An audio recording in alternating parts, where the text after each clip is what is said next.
Welcome to a new Daily Top AskReddit video. Today's topic: Americans, what is your insurance horror story? My dad is an oncologist and he says there has been an uptick in the number of arbitrary denials by insurance companies for claims that should absolutely be covered under the patient's plan. When they're appealed, they'll often eventually be approved. But the whole process moves really slow, which can be a death sentence given early treatment is critical when dealing with cancer. It almost seems like the insurance companies are delaying shit on purpose, in the hopes that the patient will die before they have to pay for treatment. And you might think that providers could just push forward with treatment when they are 100% sure it is necessary, and just worry about getting insurance to pay later. But that's exactly why insurers require prior authorization, so that even when they're wrong, you can't forge ahead with treatment to save or preserve quality of life, or the insurer won't pay. And guess who doesn't allow retro authorization, or at least they didn't when I worked in the medical industry 2018 to 2021. All the other insurance companies we accepted allowed retro auths for a lot of stuff, but United Healthcare did not. Additionally, they randomly started requiring patients who didn't usually need prior auths, PPOs, to get them for very routine things. Colonoscopies were what we were scheduling at our office. So if we messed up and put in a United Healthcare patient for a colo, saw they had a PPO and then didn't get the auth, then UHC would deny the claim. The problem is, some PPOs needed the prior auth, and some didn't. If we called UHC to ask how to know which plans needed it and which didn't, they couldn't tell us. And when I called with a long list of UHC patients who scheduled colonoscopies, in order to try and get auths from the representative all at once, after about 5 patients they'd hang up on me. More specifically, they'd put me on hold for a minute, and then after about 15 minutes would disconnect the call. They always approved the colonoscopies. There was never a time when they didn't. It was just to muck up the process, slow things down, and make it difficult. So that when the nurses, medical assistants inevitably dropped the ball, they didn't have to pay. My father got hospitalized for a week from heart failure. Literally guaranteed death without getting medical help. Lungs were filled with fluid and he was effectively drowning. Insurance decided that the entire stay was completely unwarranted because, according to them, it didn't seem like he was sick enough. They didn't want to cover anything relating to it.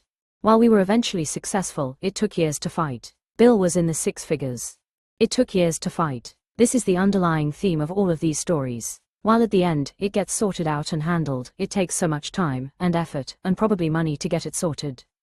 And God forbid you don't say the right thing the first time, you're going to be bounced between all of these different people who don't know anything about your situation except what they can read on a little profile screen with notes that you yourself can never actually read to make corrections or clarify anything.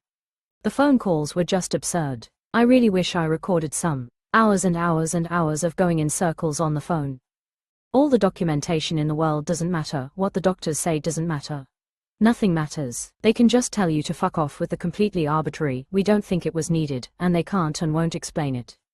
They'll just run you in circles for days and months. Not even like trying to weasel out of it on some crazy technicality, it was literally them saying that suffocating from heart failure didn't need medical attention at all. That was their argument. I cannot even describe how insane the situation was. My wife had an emergency surgery for a spontaneous retinal detachment. Literally minutes away from going blind. Insurance tried not to pay because she had not gotten pre-authorization, and then after that, claimed a spontaneous event was a pre-existing condition. Pre-existing conditions are called medical history in any other country. Right, it's crazy. Some things are just uniquely American. Nobody has any idea outside of America WTF in and out of network is.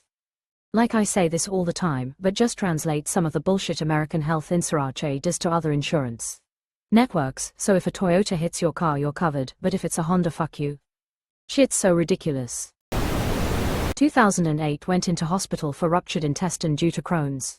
Airlifted to Mayo Clinic high on fentanyl for the pain. Spent a month in hospital, came out with no colon and looking like a Holocaust survivor. Wife felt like something was wrong, went into Obgyn to check on baby. No heartbeat at 8 months. They induced labor. Buried son. Received a bill for $110,000 for Mayo Clinic which the insurance company denied. Received a bill for $20,000 for abortion which the insurance company denied. Spent 4 months of daily calls with hospital and insurance company fighting charges all the way down to $12,000. Ugh, these people are ghouls. Something similar happened to a family member, but the baby was born with conditions incompatible with life and lived, technically, for just a few hours. That's just long enough for the insurance company to collect a whole new deductible. Sorry you experienced that. Insurance companies must be regulated on what they cannot deny. Edit, if it is possible to remove insurance companies, I am all for that. Fuck that. No more private health insurance. Remove the profit motive from healthcare entirely. Cancerous tumors get removed, not reformed. And it seemingly is going to get worse, I imagine. My daughter had a febrile seizure at 1 year old. She seized for more than 30 minutes, and when the got it stopped, she was paralyzed on her left side. The doctor thought she may have had a stroke, so they transported her via helicopter to a pediatric stroke unit. She did not have a stroke and instead suffered from what was called Todd's paresis. Insurance refused to cover the $64,000 helicopter ride as they deemed it medically unnecessary. They couldn't tell me what the alternative was, or what we should have had chosen instead, just that a helicopter ride wasn't it.